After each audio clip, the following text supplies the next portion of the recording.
अस्सलाम वालेकुम students, hope you all are fine. Students, आज हम करेंगे bio class 9 chapter number 3 exercise. So let's start. First of all हम करेंगे एमसीक्यूज। फर्स्ट एमसीक्यू है हमारे पास, into which kingdom you place a multicellular land organism that carries on photosynthesis. कह रहा है कि इनमें से किस किंगडम में आप प्लेस करेंगे कि एक हमारे पास मल्टीसेलुलर ऑर्गेनिज्म है और वो फोटोसिंथेसिस भी करता है। तो ऑप्शन है हमारे पास monera, protista, Plantae and Animalia. अच्छा बच्चों, अगर आपने जो 5 किंगडम्स थे उनकी अगर आपने डिफरेंस देखा था कि कौन से जो किंगडम में हमने कौन से एनिमल्स ऑर्गेनिज्म रखे थे, तो आप वेरी इजीली आइडेंटिफाई करोगे कि इसका करेक्ट ऑप्शन है सी, प्लांटी। क्योंकि जो प्लांट्स होते हैं वो मल्टी सेलुलर भी होते हैं और फोटोसिंथेसिस भी करते हैं। ठीक है, तो इसका करेक्ट ऑप्शन है सी, प्लांटी। नेक्स्ट है हमारे पास, which kingdom is mismatched with the characteristics, कि कौन सा किंगडम जो है अपनी कैरेक्टरिस्टिक्स के साथ मिसमैच्ड है। फंजाई यूजुअली सेप्रोट्रॉफिक होते हैं। सेप्रोट्रॉफिक वो होते हैं बच्चों जो जो डेड मटेरियल होता है उसको डिपेंड करते हैं, उसको डिकम्पोज करते हैं। ठीक है, तो ठीक है, ये तो करेक्टली मैच्ड है। नेक्स्ट है एनिमेलिया रेयरली इंजेस्टिव, कि ये जो है ना इंजेस्टिव कहता है कि फूड को इंजेस्ट करते हैं, रेयरली के बहुत कम। ठीक है।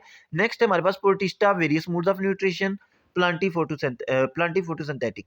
बच्चों इसमें जो करेक्ट ऑप्शन है वो है बी, एनिमेलिया रेयरली इंजेस्टिव। क्यों, ये क्यों मिसमैच्ड है? क्योंकि जो एनिमल्स होते हैं वो होते हैं इंजेस्टिव है, रेयरली का मतलब होता है कि बहुत कम नहीं। क्योंकि जो एनिमल्स होते हैं वो अपनी फूड जो खुद प्रिपेयर नहीं कर सकते, तो इसलिए वो क्या करते हैं, उनका जो मोड ऑफ न्यूट्रिशन है वो इंजेस्टिव ही होता है, वो फूड क्या करते हैं, इंजेस्ट करते हैं। ठीक है, तो वो कंप्लीटली इंजेस्टिव होते हैं, रेयरली नहीं होते। नेक्स्ट है हमारे पास, the kingdom to which algae belongs is, कि एलजी इनमें से कौन से किंगडम से बिलोंग करता है। Monera, protista, plantae, fungi.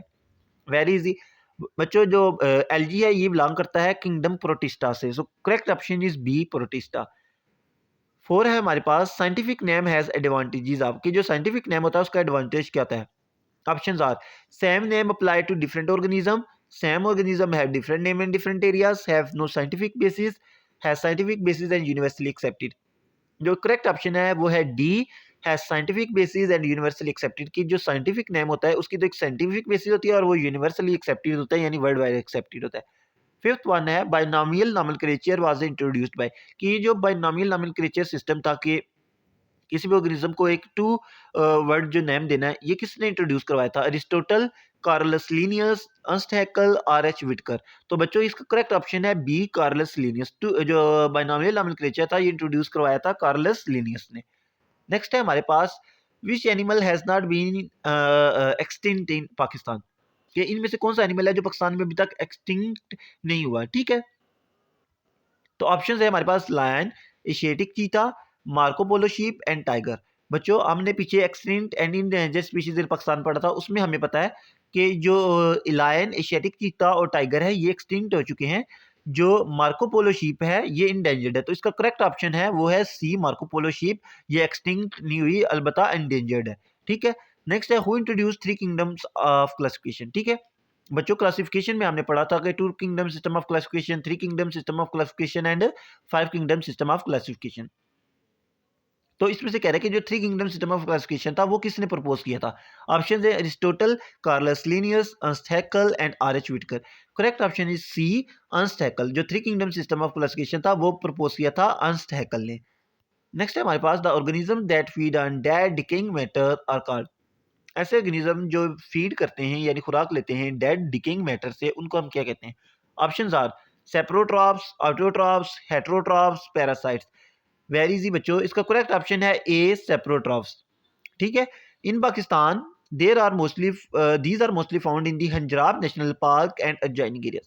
कह रहे हैं इसमें से कौन सा है जो पाकिस्तान में सिर्फ हंजराब नेशनल पार्क में पाया जाता है या उसके एडजॉइनिंग या उसके करीब वाले एरियाज में। ठीक है, ऑप्शन है हमारे पास, line, Asiatic cheetah, Marco Polo sheep, tiger. Correct option है बच्चों सी, मार्कोपोलो शीप। ये किधर पाई जाती है? हंजराब नेशनल पार्क और इसके एडजॉइनिंग एरियाज में। नेक्स्ट है हमारे पास, viruses are assigned to the kingdom, कि जो वायरसेस हैं उनको हमने कौन से किंगडम में प्लेस किया है? ऑप्शन है हमारे पास, monera, protista, fungi, not included in any kingdom. इसका करेक्ट ऑप्शन ऑप्शन डी बच्चों, not included in any kingdom. क्योंकि हमने पढ़ा था कि जो वायरसेस होते हैं वो ए सेलुलर होते हैं, यानी इनके अंदर कोई सेल नहीं होता। उसके अलावा ये लिविंग और नॉन लिविंग की बाउंड्री के बीच में होते हैं। ठीक है, क्योंकि जब ये आउटसाइड लिविंग ऑर्गेनिज्म होते हैं तो ये रेप्लिकेट नहीं कर सकते, लेकिन जब ये लिविंग ऑर्गेनिज्म में जाते हैं तो रेप्लिकेट कर सकते हैं by using the machinery of host. ठीक है, तो इसलिए हमने इनको किसी किंगडम में इंक्लूड नहीं किया था। तो इसका करेक्ट ऑप्शन है D, not included in any kingdom. So बच्चों ये हमारे एमसीक्यूज हो गए हैं। नेक्स्ट हम करते हैं शॉर्ट क्वेश्चंस। फर्स्ट है हमारे पास, why are the following scientist famous for, कि ये जो साइंटिस्ट हैं ये किस लिए फेमस है। First one is Aristotle, Abu Usman, Umar al Jahiz. बच्चों इसका जो आंसर है वो है हमारे पास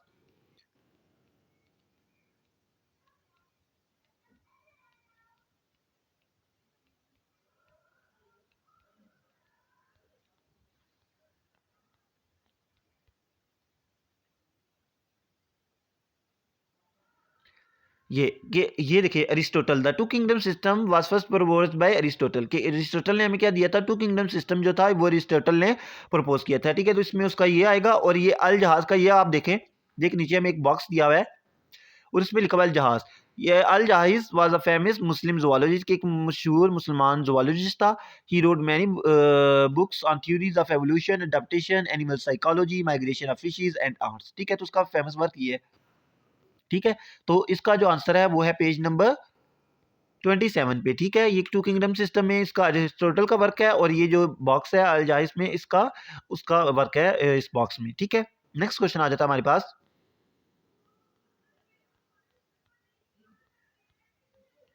compare two kingdom and five kingdom classification system, के टू किंगडम जो सिस्टम था और फाइव किंगडम के सिस्टम को कंपेयर करें। ये बच्चों कंपैरिजन दिया हुआ है सिंपली पेज नंबर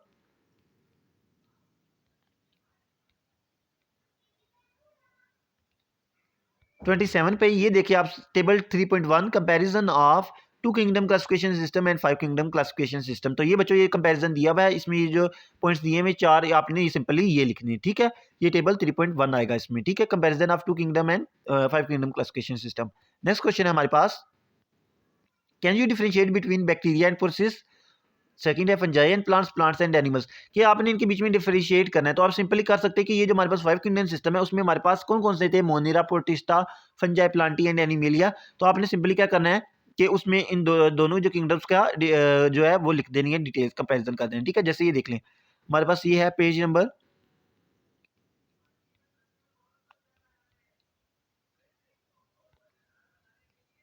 28 पे। ये देखिए, ये किंगडम मोनिरा दिया हुआ है, ये प्रोटिस्टा दिया हुआ है, ये फंजाई दिया हुआ है, प्लांटी दिया हुआ है, एनिमल। पहले में हमें उसने कंपैरिजन पूछा हुआ है प्रोटिस्टा और बैक्टीरिया का। बैक्टीरिया देखिए बच्चों, ये किंगडम मोनिरा में आता है तो आप इसमें मोना प्रोटिस्टा का कंपैरिजन लिख देंगे।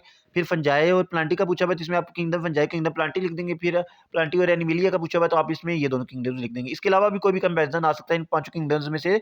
तो आप अगर आपने ये पांचों किंगडम्स किए होंगे तो आप अटेम्प्ट कर लेंगे इजीली। नेक्स्ट है हमारे पास,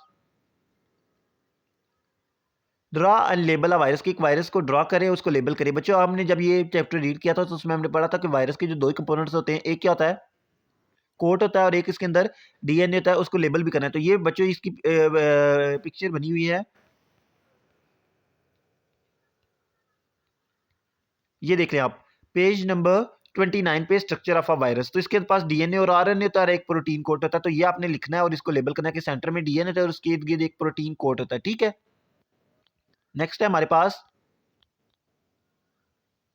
why are viruses regarded as acellular, के वायरसेस को हमने ए सेलुलर क्यों कहा है। ये देखिए, ये बच्चों इसका आंसर इसमें लिखा हुआ था जब फाइव किंगडम क्लासिफिकेशन सिस्टम हमने पढ़ लिया, उसके नेक्स्ट एक हेडिंग थी वायरसेस। ये देखें, ये फाइव किंगडम्स के बाद एक टॉपिक है वायरस। तो ये वायरसेस इसमें लिखा हुआ है कि virus acellular structure are not included in five kingdom. ये particle viruses are particle which lack structural characteristics of cell, क्यों ए सेलुलर इनको क्यों कहते हैं, क्योंकि इनके अंदर कोई भी सेल की जो स्ट्रक्चरल कैरेक्टरिस्टिक्स है वो प्रेजेंट ही नहीं है। ठीक है, तो इसलिए इनको हम ए सेलुलर कहते हैं। ठीक है, ये एक मेटाबॉलिक एक्टिविटीज भी नहीं कर सकते। ठीक है, तो इसलिए हम इनको ए सेलुलर कहते हैं। तो इसमें ये आ जाएगा। ठीक है, ये है पेज नंबर, वायरस वाली जो हेडिंग ये है पेज नंबर 29 पे। ठीक है, नेक्स्ट आ जाएगा हमारे पास, why viruses are considered to at the borderline of living and non living. इसका भी बच्चों उसी में आंसर है कि इनको हम बॉर्डर लाइन में क्यों रखा हुआ है, लिविंग और नॉन लिविंग, क्योंकि जब ये आउटसाइड लिविंग ऑर्गेनिज्म होते हैं ना तो ये रेप्लिकेट नहीं कर सकते। ठीक है, तो जब लेकिन लिविंग ऑर्गेनिज्म में जाते हैं तो ये रेप्लिकेट कर लेते हैं by using the machinery of host, की जिस ऑर्गेनिज्म के अंदर जाते हैं उसकी मशीनरी को यूज करके ये रेप्लिकेट कर लेते हैं। ठीक है, तो इसलिए ये लिविंग और नॉन लिविंग की बाउंड्री पे है। ठीक है ना, ये लिविंग भी है, आउटसाइड जो ऑर्गेनिज्म होते हैं नॉन लिविंग होते हैं और इन साइड जो होते हैं ये लिविंग हो जाते हैं। ठीक है, ये देखें वायरसेस आर ऑन दी, ये देखिए page number 29 top heading virus में देखिए ये last line, viruses are on the border line between living and non living. क्यों, क्योंकि because they can not carry out metabolic activities independently. ठीक है जी, तो ये इसकी रीजन है। नेक्स्ट है हमारे पास,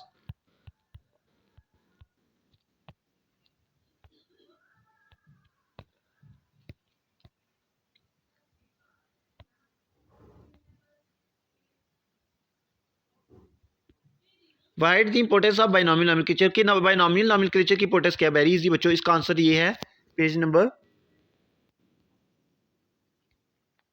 30 पे। ये बाइनोमियल नोमेनक्लेचर पे नीचे देखिए आपको लिखा हुआ है इंपॉर्टेंस ऑफ बाइनोमियल नोमेनक्लेचर क्या है कि जो कॉमन नेम्स होते हैं वो एम्बिग्यूटी कन्फ्यूजन काज करते हैं, और एक जो कोई भी चीज़ है उस ऑर्गेनिज्म उसका कॉमन नेम एक कंट्री में भी बहुत ज़्यादा हो सकते हैं, तो इंटरनेशनली बहुत ज़्यादा होते हैं, ठीक है। तो जो साइंटिफिक नेम होता है वो क्या करता है, वो इस कन्फ्यूजन को दूर करता है, और वो क्या होता है कि वो यूनिवर्सली एक्सेप्टेड होता है और वर्ल्ड वाइड यूज होता है, ठीक है। तो ये इसकी इंपॉर्टेंस में ये वाला हम लिख देंगे, इंपॉर्टेंस ऑफ बाइनोमियल नोमेनक्लेचर, ठीक है। नेक्स्ट आ जाएगा हमारे पास, why should we be concern with preserving biodiversity, कि हमें बायोडाइवर्सिटी को क्यों कंसर्न करना चाहिए कि बायोडाइवर्सिटी को प्रिजर्व करने में, ठीक है। क्योंकि जो बायोडाइवर्सिटी है यानी वैरायटी ऑफ ऑर्गेनिजम्स है, लिविंग ऑर्गेनिजम्स, वो क्या रही है दिन बाय दिन कुछ एक्सटिंक्ट होती जा रही है, ठीक है, वैरायटी खत्म होती जा रही है, ठीक है। तो उसका क्या होगा कि उसका जो हमारे इन्वायरमेंट पे इकोसिस्टम है उस पे भी क्या है इफेक्ट है, ठीक है। तो इसलिए हमने क्या करना है कि कंसर्न होना है, उसको क्या करना है, प्रिजर्व करना है। ये देखिए बच्चों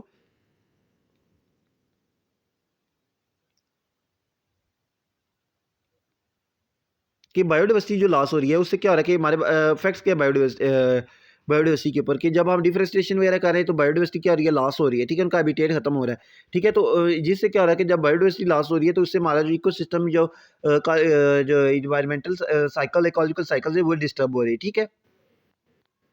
तो इसलिए हमें क्या करना है, उनको प्रिजर्व करना है। जो हमारी और उसके अलावा जो बहुत सारी इंपॉर्टेंट जो स्पीशीज थी वो क्या हो रही है, एक्सटिंक्ट हो रही है, जो ह्यूमन के लिए बेनिफिट थी, ठीक है, यूजफुल है। नेक्स्ट आ जाता है हमारे पास extensive questions. What is biodiversity, write the importance of biodiversity in natural ecosystem, के बायोडाइवर्सिटी क्या है और इसकी इंपॉर्टेंस लिखें। ये है बच्चों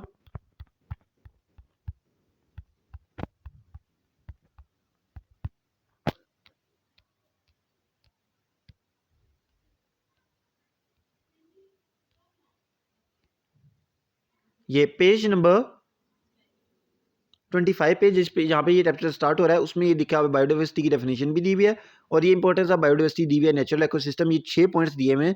ये आपने लिख रहे हैं कि इससे सॉइल क्वालिटी मेंटेन होती है, air quality water quality maintain होती है, पेस्ट कंट्रोल होता है, पॉलिनेशन भी होती है, और जो उसके अलावा provision of food and medicine भी इनसे मिल रही है, ठीक है। तो ये आपने इसमें इंपॉर्टेंस लिखनी है, ठीक है। ये आपका लॉन्ग क्वेश्चन हो जाएगा 1। नेक्स्ट है हमारे पास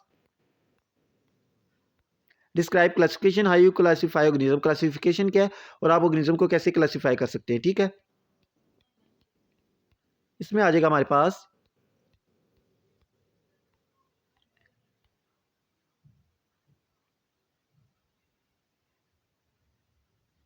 ठीक है। इसमें आप ये देखिए कि ये लिखेंगे हम, ये क्लासिफिकेशन की डेफिनेशन लिखेंगे क्या कि grouping of organism is called classification. ये है बच्चों पेज नंबर 26 पे, ये AIIMS and principles of classification. उसके अलावा हम क्लासिफाई कैसे कर सकते हैं, तो इसमें हम ये लिखेंगे कि बेसिस ऑफ क्लासिफिकेशन क्या लिविंग ऑर्गेनिज्म की वो बेसिस क्या है, एक्सटर्नल और इंटरनल सिमिलरिटीज और डिफरेंसेस के बेस पे हम उनको क्लासीफाई कर सकते हैं। नेक्स्ट आ जाता है हमारे पास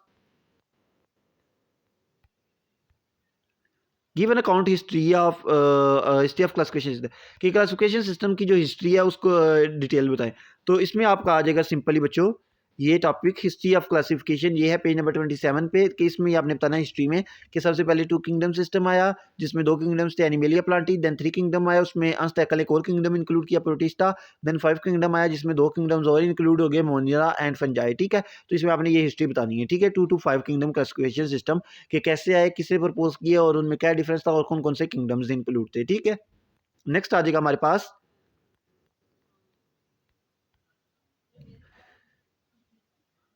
describe the diagnostic characteristics of 5 kingdoms, की कह रहा है जो 5 किंगडम क्लासिफिकेशन सिस्टम उसकी कैरेक्टरिस्टिक्स क्या है। तो इसमें सिंपली आप बच्चों ये वाला टॉपिक लिख दोगे 5 किंगडम क्लासिफिकेशन सिस्टम ये है। ये 5 किंगडम सिस्टम ये स्टार्ट हो रहा है पेज 27 की लास्ट लाइन से। इसमें आपने पांचों किंगडम्स बताना है कि ये 5 किंगडम्स इंक्लूड है, मोना पोटिस्टा फंजाई प्लांटी, और इनकी कैरेक्टरिस्टिक्स लिख देनी है, तो इसमें ये आ जाएगा, ठीक है। नेक्स्ट आ जाएगा हमारे पास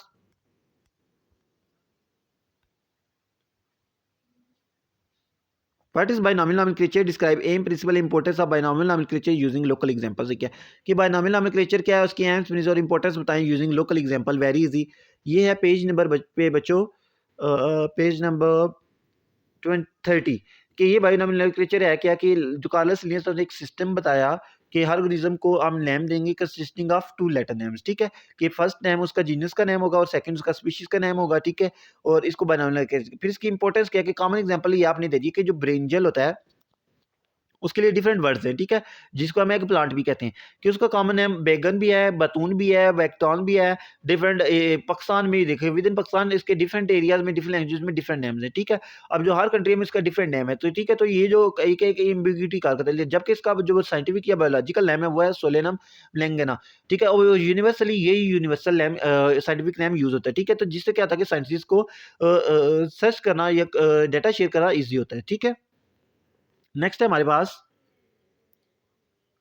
What is the conservation of biodiversity main impact of human beings on biodiversity? कि कंजर्वेशन ऑफ बायोडाइवर्सिटी क्या है कि बायोडाइवर्सिटी को हमने कंजर्व करना है और इम्पैक्ट क्या है ह्यूमन बींग्स का बायोडाइवर्सिटी के ऊपर। इस पे आ जाएगा बच्चों सिंपली ये page number 30 topic conservation of biodiversity के इसमें ये हम लिखेंगे कंजर्वेशन ऑफ बायोडाइवर्सिटी है क्या कि प्रोटेक्शन एंड प्रिजर्वेशन ऑफ है रिसोर्सेज, ठीक है, उनकी जो प्रोटेक्शन है या प्रिजर्वेशन है किसकी नेचुरल रिसोर्सेज की जो जरूरी है existence of life on earth के लिए उसको हम क्या कहेंगे ये कंजर्वेशन है, ठीक है। तो और ह्यूमन का इम्पैक्ट क्या बायोडाइवर्सिटी में कि ह्यूमन हंटिंग कर रहे हैं जिससे जो हमारी कुछ स्पीशीज है वो एक्सटिंक्ट हो रही है, पोल्यूशन काज कर रहे हैं जिससे हाँ, जो कहता है कि कुछ स्पीशीज़ क्या हो रही है एक्सटिंक्ट हो रही हैं, उसके अलावा डिफॉरेस्टेशन हम कटिंग डाउन ऑफ ट्रीज़ कर रहे हैं, जिससे क्या हो रहा है कि कुछ जो स्पीशीज़ हैं उनका हैबिटेट लॉस हो रहा है और वो स्पीशीज़ ख़त्म होती जा रही हैं, ठीक है, तो इसमें आपने ये 3 पॉइंट्स लिख देने हैं, ठीक है, ये और ये हैं पेज नंबर 30 एंड 31 पे, ठीक है। नेक्स्ट आ जाएगा हमारे पास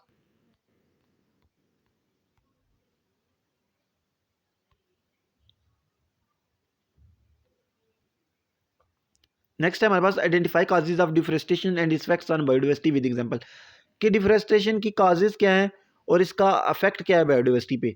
देखें डिफॉरेस्टेशन की काजेज हमने पढ़ी थी बच्चों, ये देखें इसमें टॉपिक लिखा हुआ है deforestation effect of deforestation of biodiversity, ये डिफॉरेस्टेशन ये टॉपिक है पेज नंबर 31 पे लास्ट पे कैटिंग डिफॉरेस्टेशन काजेज इसके बच्चों, ये देखें हमने पढ़ी इसमें देखो लिखा हुआ था, हमने पढ़ा भी था जब ये चैप्टर रीड किया था कि एक फार तो टिम्बर की लकड़ी के लिए, दूसरा लैंड एग्रीकल्चर के लिए लैंड चाहिए, तो इसके लिए हम डिफॉरेस्टेशन करते हैं रोड्स बनाने के लिए, एयरपोर्ट्स बनाने के लिए, हाउसेज बनाने के लिए, और जो जितनी ग्रोइंग ह्यूमन पॉपुलेशन इंक्रीज हो रही है उनके लिए सेटलमेंट के लिए क्या करें और अर्बन डेवलपमेंट के लिए और लैंड फॉर ग्रेजिंग के लिए क्या करें हम फॉरेस्ट को डिस्ट्रॉय कर दें, ठीक है, और इसका इफेक्ट क्या बायोडाइवर्सिटी पे ये हमने पढ़ लिया था कि जो हैबिटेट होता है बहुत सारी स्पीशीज का वो लॉस होता है और जिसकी वजह से वो स्पीशीज क्या हो रही हैं लॉस होगी। नेक्स्ट आ जाता है हमारे पास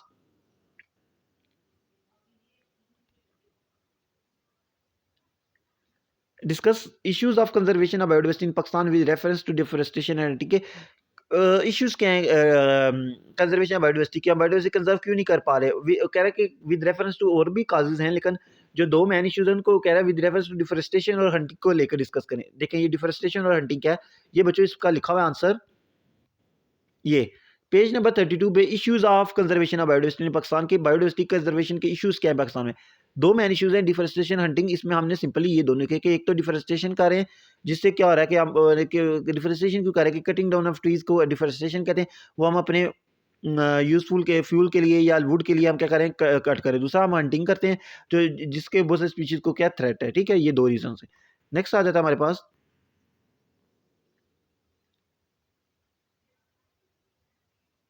What is the possible connection between cutting down trees on hillside and flooding in the valleys? Simply students इस क्वेश्चन में वो क्या पूछ रहा है, कह रहा है कि क्या कनेक्शन है कि कटिंग डाउन करते हैं ट्रीज को हम कट करते हैं हिल साइड पे और फ्लडिंग हो जाती है वैलीज में, तो इसका कनेक्शन क्या आपस में, ये बच्चों हमने पढ़ा था टॉपिक